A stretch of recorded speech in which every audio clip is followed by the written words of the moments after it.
السلام عليكم ورحمة الله وبركاته خبرنتوتا هردفتوتا جالتمتوتا شانالة تتافي شو أرى كيسوما تكوك أبني وان إسيني دياني جروف كيسوما كينيا خانا وجين غافيف ديبي يسوف كان قبو نيتو كيسوما كينيا خون جالو جوس جلما هنگا نوما سكنتا كينياتي نوالين توران أفير كينيا أسو غافتي سيني دورا مكان كي غوزون أنيو سنجان مكان خيا فرحان إدريس جامع غافين تيني تلمدا أتي خارتونا مونم سوشال ميديا رتي كارتونا لفتمو نما guutumaan guututti hojii kaartoonaa kanatti wanni isa kakaase maali?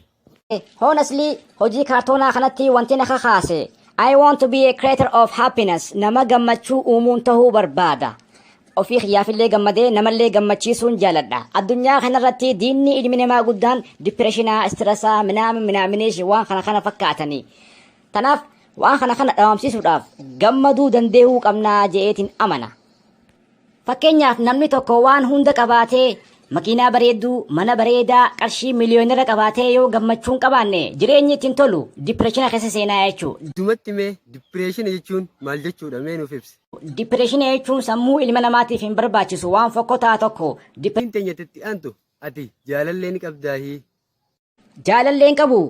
Jaalachuu immoo ilkeen itti cabse ni yaadadha ammaan dura micoo takka haalaan jaaladheetiin yeroon isii arke hunda rifadheetiin deeminsinarraa badee dirruma diriirtu sanatti gufadhee kufuu ture. Sajaallo ati hojii tana ifiif dalaydamoo namaatu barreessee siif kenna?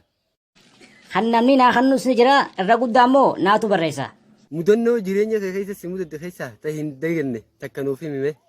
Mudannoon hin daganne ta haalaan na kofalchiiste takka yoo jiraate dhiyeenya kana nama tokkootu maqaa kiyyaan FB banatee filoo daldalaa ture saniin ol bahee ummataan nama kana dhaqaatii riipoorti naa godhaa jeen akkasitti dhaqanii riipoortu godhuu dhiisanii filoo laayik minaamination godhanii jajjabeessan. Hojii kana itti fufuufoo maal faaltu si barbaachisa? Hojii kana itti fufuuf hamileen na barbaachisu laayik, sabskiraayib, sheer, minaamination godhuudhaan na jajjabeessu.